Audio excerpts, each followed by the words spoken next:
Oi, meu nome é Padre Mike Schmitz e você está ouvindo o podcast A Bíblia em um Ano, onde encontramos a voz de Deus e vivemos a vida através das Escrituras. O podcast original, The Bible in a Year, foi produzido pela Ascension, e essa é a versão brasileira, traduzida pelo Heitor e dublada pelo Leandro. Usando a linha do tempo da Bíblia A Grande Aventura, nós vamos ler de Gênesis até Apocalipse, descobrindo como se desenrola a história da salvação e como nos encaixamos nessa história hoje. É o dia 96, acabamos de terminar o livro de Juízes ontem. Agora vamos começar um livro novo, que é o primeiro livro de Samuel. Na verdade, você deve se lembrar que eu disse ontem, ou anteontem, nem lembro quando eu disse na verdade, mas o primeiro livro de Samuel serão só 3 dias. Hoje vamos ler Samuel 1 e 2, depois 3 a 5 amanhã e 6 a 8 no dia seguinte. Mas depois disso, daqui 4 dias, ou 3, ou... enfim, parece que eu não sei matemática básica. Mas vamos começar o Evangelho de São João e vamos ler ele por 7 dias. E eu tô animadaço com isso. Eu vou falar animadaço mesmo porque é isso que eu realmente estou. Mas hoje, como eu disse, é o dia 96 e vamos ler o capítulo 1 e 2 de 1 Samuel e rezar o Salmo 149. A Bíblia que eu uso todos os dias é a Bíblia da Grande Aventura, da Ascension, em inglês. Você pode acompanhar usando qualquer Bíblia católica que você preferir, mas a gente recomenda a Bíblia do Peregrino. Se você estiver interessado em acompanhar quais os seus próximos capítulos ou marcar o quanto você já leu, você pode baixar o nosso plano de leitura de graça no link na descrição do vídeo ou no final do vídeo no quadradinho. E você pode se inscrever no canal, aí a gente vai aparecer para você todos os dias nesse ano e você não vai perder nenhum episódio. Hoje são só 3 capítulos, o que é bom para descansar dos últimos dias em que passamos de forma rápida e densa por Josué e por Juízes, né? Mas hoje estamos aqui, capítulos 1 e 2 de 1 Samuel e depois rezar o Salmo 149. O primeiro livro de Samuel. Capítulo 1. Nascimento de Samuel. Havia um homem sufita, natural de Ramá, na serra de Efraim, chamado Eucana, filho de Jeroam, filho de Eliú, filho de Tou, filho de Sufi, efraimita. Tinha 2 mulheres. Uma se chamava Ana e a outra Fenena. Fenena tinha filhos e Ana não tinha. Aquele homem costumava subir do seu povoado todos os anos para adorar e oferecer sacrifícios ao Senhor dos Exércitos em Silo, onde estavam com os sacerdotes do Senhor os 2 filhos de Eli, Hofni e Finéias. Chegando o dia de oferecer o sacrifício, repartia porções para sua mulher Fenena, para seus filhos e filhas, ao passo que para Ana dava apenas uma porção, apesar de amá-la, porque o Senhor a tornara estéril. Sua rival a insultava, irritando-a, para mortificá-la, porque o Senhor a tornara estéril. Assim fazia todos os anos. Sempre que subiam ao templo do Senhor, costumava insultá-la dessa forma. Certa vez, Ana chorava, sem comer. Eucana, seu marido, lhe disse: Ana, por que choras e não comes? Por que te afliges? Não valho eu para ti mais que 10 filhos? Então, depois da refeição em Silo, enquanto o sacerdote Eli estava sentado em sua cadeira, junto à porta do templo do Senhor, Ana se levantou e, com a alma cheia de amargura, pôs-se a rezar ao Senhor, chorando sem parar. E acrescentou esta promessa: Senhor dos Exércitos, se prestares atenção à humilhação de tua serva e te lembrares de mim, se não te esqueceres de tua serva e deres a tua serva um filho homem, eu o entregarei ao Senhor por toda a vida, e a navalha não passará por sua cabeça. Enquanto rezava longamente ao Senhor, Eli observava seus lábios. Como Ana falava para si, e não se ouvia sua voz, apesar de mover os lábios, Eli acreditou que estivesse bêbada. Ele disse: Até quando durará tua bebedeira? Livra-te do efeito do vinho. Ana respondeu: Não é verdade, Senhor. Sou uma mulher que sofre. Não bebi vinho nem licor. Estava desabafando diante do Senhor. Não creias que esta tua serva seja uma descarada. Se estive falando até agora, foi por puro abatimento e aflição. Então Eli disse: Vai em paz. Que o Deus de Israel te conceda o que lhe pediste. Ana respondeu: Oxalá possas favorecer sempre esta tua serva. Depois seguiu seu caminho. Comeu e não parecia adiante. Na manhã seguinte, madrugaram, adoraram o Senhor e voltaram. Chegados à sua casa em Ramá, Eucana se uniu à sua mulher Ana e o Senhor se lembrou dela. Ana concebeu, deu à luz um filho e o chamou Samuel, dizendo: Eu o pedi ao Senhor. Passado 1 ano, seu marido Eucana subiu com toda a família para fazer o sacrifício anual ao Senhor e cumprir a promessa. Ana se desculpou para não subir, dizendo a seu marido: Quando desmamar a criança, então a levarei para apresentá-la ao Senhor, a fim de que fique sempre lá. Seu marido Eucana lhe respondeu: Faze o que te parecer melhor. Fica até desmamá-la, e que o Senhor te conceda cumprir tua promessa. Ana ficou em casa e criou seu filho até desmamá-lo. Então subiu com ele ao templo do Senhor em Silo, levando um bezerro de 3 anos, uma medida de farinha e um odre de vinho. Quando mataram o bezerro, Ana apresentou o menino a Eli, dizendo: Senhor, por tua vida, eu sou a mulher que esteve aqui, junto de ti, rezando ao Senhor. Este menino é o que eu pedi. O Senhor atendeu meu pedido. Por isso eu o entrego ao Senhor por toda a vida, para que seja seu. Depois prostraram-se diante do Senhor. Capítulo 2. Canto de Ana. E Ana rezou esta oração: Meu coração se alegra pelo Senhor, meu poder se exulta por Deus. Minha boca ri dos meus inimigos, porque celebro tua salvação. Não há santo como o Senhor, não há rocha como nosso Deus. Não multipliqueis discursos altivos, não brotem da boca arrogâncias, porque o Senhor é um Deus que sabe, Ele é quem pesa as ações. Os arcos dos valentes se rompem, mas os covardes se cingem de coragem. Os fartos são contratados por pão, mas os famintos engordam. A mulher estéril dá à luz 7 filhos, mas a mãe de muitos fica estéril. O Senhor dá a morte e a vida, afunda no abismo e levanta. Dá a pobreza e a riqueza. O Senhor humilha e eleva. Ele ergue do pó o desvalido, levanta do lixo o pobre, para fazê-lo sentar entre príncipes e herdar um trono glorioso, pois ao Senhor pertencem os pilares da terra, e sobre eles firmou o mundo. Ele guarda os passos de seus amigos, enquanto os maus perecem nas trevas, porque o homem não triunfa por sua força. O Senhor desbarata seus contrários, o Altíssimo troveja do céu. O Senhor julga até o confim da terra. Ele dá autoridade a seu rei, exalta o poder do seu ungido. Samuel e Eli. Ana voltou para sua casa em Ramá, e o menino estava a serviço do Senhor, às ordens do sacerdote Eli. Os filhos de Eli, ao contrário, eram uns desalmados, não respeitavam o Senhor, nem as obrigações dos sacerdotes com o povo. Quando alguém oferecia um sacrifício, enquanto se cozinhava a carne, vinha o ajudante do sacerdote empunhando um garfo, o mergulhava dentro da panela, ou caldeirão, ou tacho, ou travessa, e tudo o que garfava o levava ao sacerdote. Assim faziam com todos os israelitas que iam a Silo. E também, antes de queimar a gordura, o ajudante do sacerdote ia e dizia ao que estava para oferecer o sacrifício: Dá-me a carne para o assado do sacerdote. Deve ser crua, pois não aceitarei carne cozida. E se o outro respondesse: Antes é preciso queimar a gordura, depois podes levar o que quiseres, replicava-lhe: Não, ou me dás agora a carne, ou a levo à força. Esse pecado dos ajudantes era grave aos olhos do Senhor, pois as ofertas ao Senhor ficavam desacreditadas. Samuel, entretanto, continuava a serviço do Senhor, e usava um roquete de linho. Sua mãe costumava fazer-lhe uma túnica e a levava cada ano, quando subia com seu marido para oferecer o sacrifício anual. E Eli dava a bênção a Eucana e a sua mulher. O Senhor te dê um descendente desta mulher, em compensação pelo empréstimo que ela fez ao Senhor. Depois voltavam para casa. O Senhor cuidou de Ana, que concebeu e deu à luz 3 meninos e 2 meninas. O menino Samuel crescia no templo do Senhor. Eli era muito velho. Às vezes ficava sabendo como seus filhos tratavam a todos os israelitas e que se deitavam com as mulheres que serviam à entrada da tenda do encontro. Ele lhes dizia: Por que fazeis isso? O povo me conta como agis mal. Não, filhos, o que me contam não é bom. Vós escandalizais o povo do Senhor. Se um homem ofende outro, Deus pode ser o árbitro.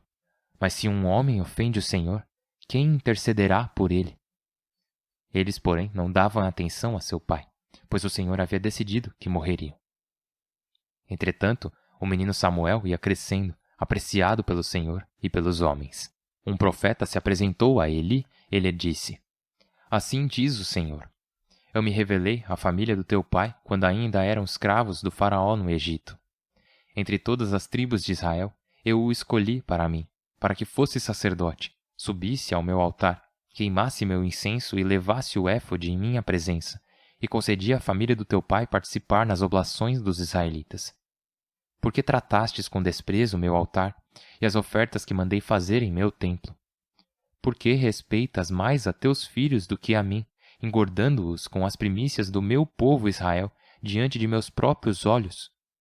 Por isso, oráculo do Senhor, Deus de Israel, apesar de eu ter prometido que tua família e a família de teu pai estariam sempre em minha presença, agora, oráculo do Senhor, não será assim. Porque eu honro os que me honram, e os que me desprezam serão humilhados. Vê, chegará um dia em que arrancarei teus brotos e os da família do teu pai, e ninguém em tua família chegará à velhice. Olharás com inveja todo o bem que vou fazer. Ninguém na tua família chegará à velhice. E se eu deixar algum dos teus para servir ao meu altar, seus olhos se consumirão, e irá se acabando. Mas a maior parte de tua família morrerá pela espada de homens. O que acontecerá a teus filhos, Ofne e Finéias, será um sinal para ti. Os dois morrerão no mesmo dia. Nomearei para mim um sacerdote fiel que fará o que quero e desejo. E lhe darei uma família estável e viverá sempre na presença do meu ungido.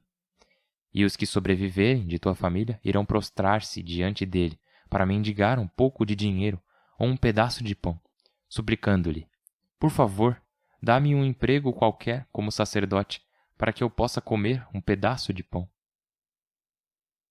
Salmo 149. Aleluia! Cantai ao Senhor um cântico novo. Ressoe seu louvor na assembleia dos leais. Israel festeje seu Criador, os filhos de Sião, o seu rei. Louvai seu nome com danças, tocando para ele pandeiros e cítaras, pois o Senhor ama seu povo e coroa com sua vitória os oprimidos. Que os leais celebrem sua glória e cantem jubilosos em seus leitos. Nas gargantas, aclamações a Deus.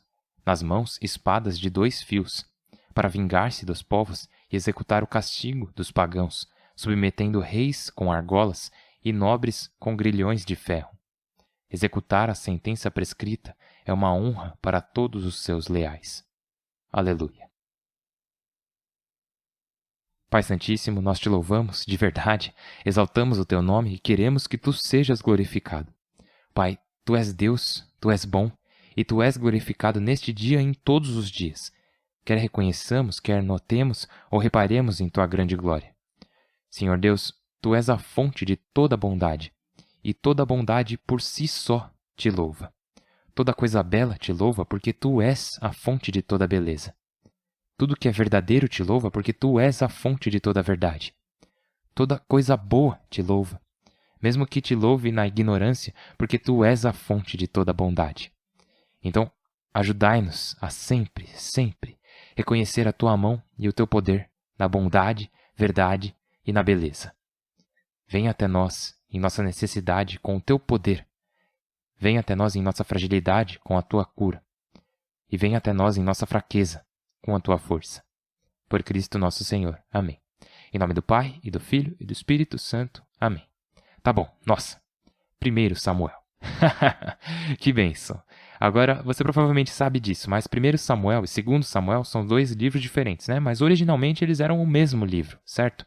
Meio que igual 1 e 2 Reis, 1 e 2 Crônicas. Acontece que eles eram escritos em rolos, pergaminhos, né? Aí os rolos iam ficando pesados e um pouco volumosos demais, daí eles dividiam nesses livros separados. Enfim.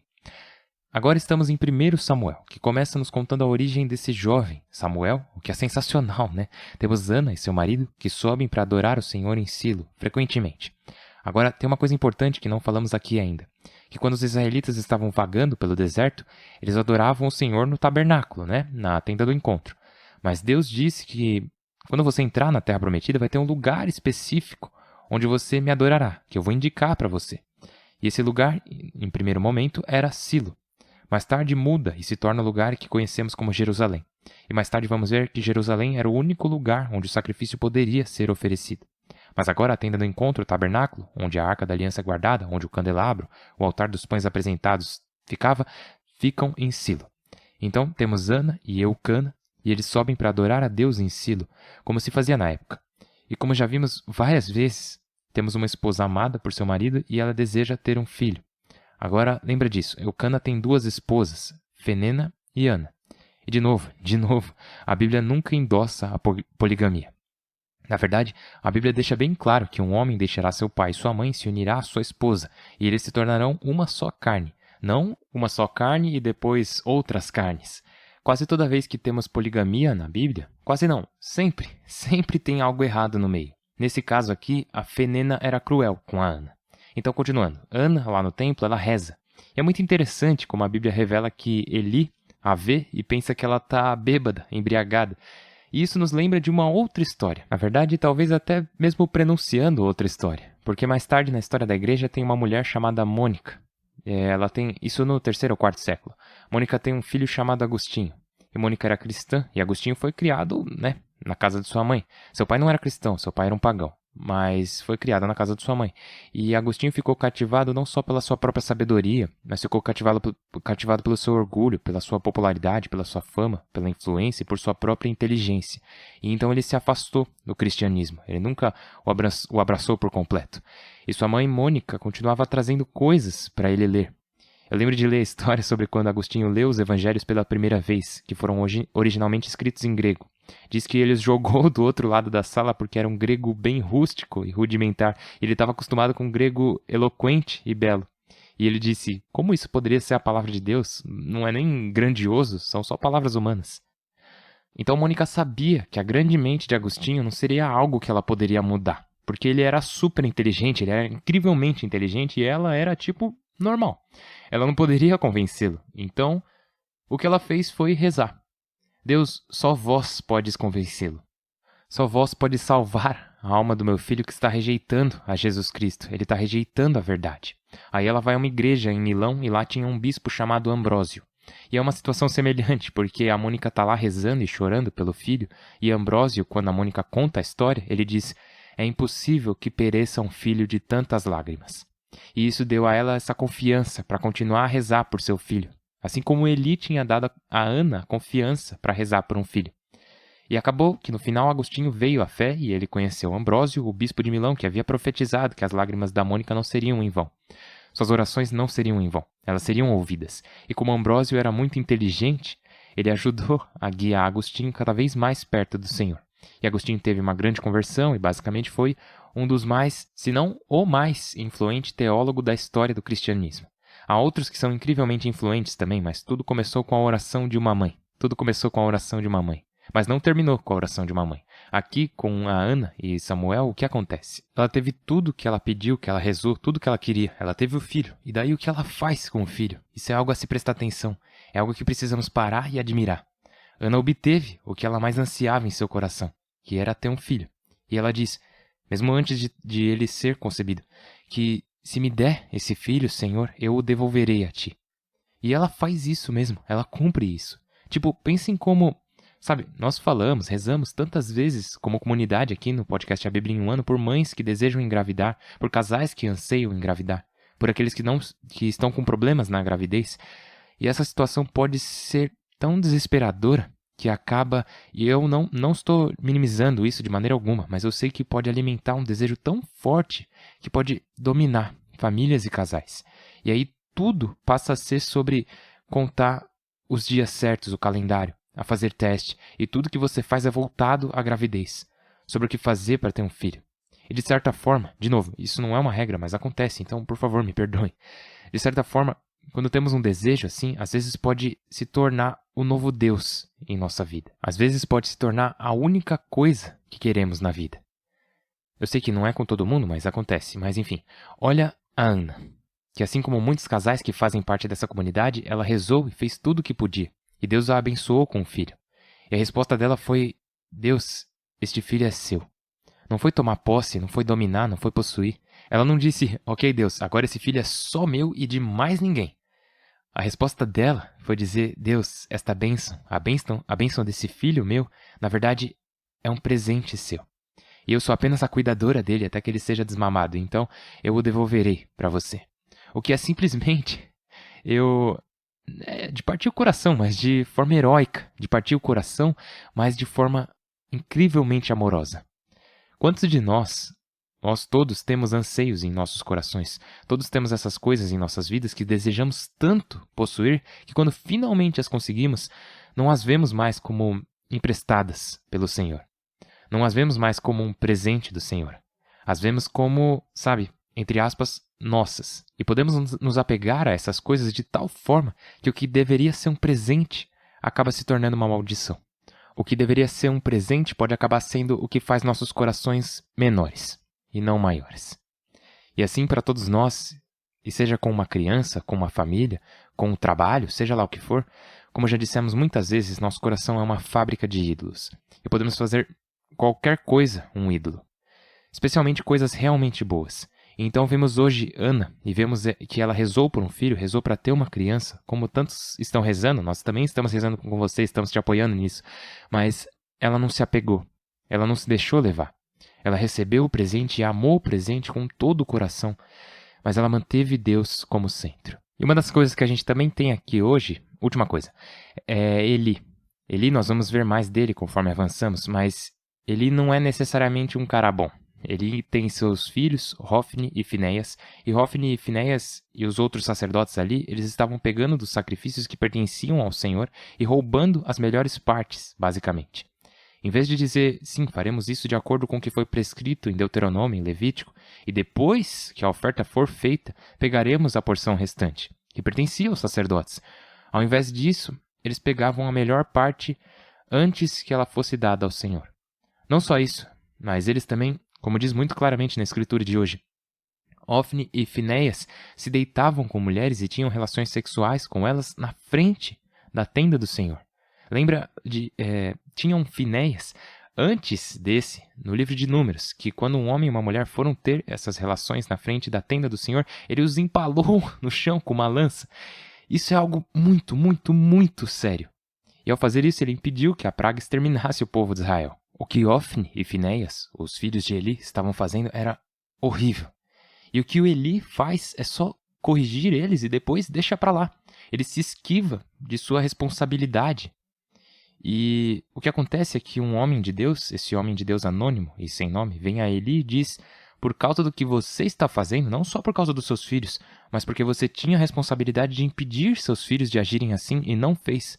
Agora a bênção passará longe de sua casa e de sua família, e da família de seu pai, e passará para uma família diferente. E é isso que vai acontecer nos próximos capítulos à medida que a gente avança no primeiro livro de Samuel. Eu estou rezando por vocês, por favor, rezem por mim, por favor, rezem uns pelos outros. De novo, sempre que trazemos à tona essas partes que tocam o coração, como Ana e seu desejo por um filho, eu recebo tantas mensagens, tantas cartas, tantos e-mails de casais que, desde que rezamos, gente, desde que esta comunidade da Bíblia em um ano rezou por essas mães, por esses maridos, por esses casais, muitos deles conseguiram engravidar. Não, nem todos, obviamente, não todos, mas podemos confiar na oração e contamos com as orações uns dos outros. Portanto, não parem de rezar uns pelos outros. Eu não vou parar de rezar por você, por favor, não pare de rezar por mim. Meu nome é Padre Mike e mal posso esperar para te ver amanhã. Deus abençoe.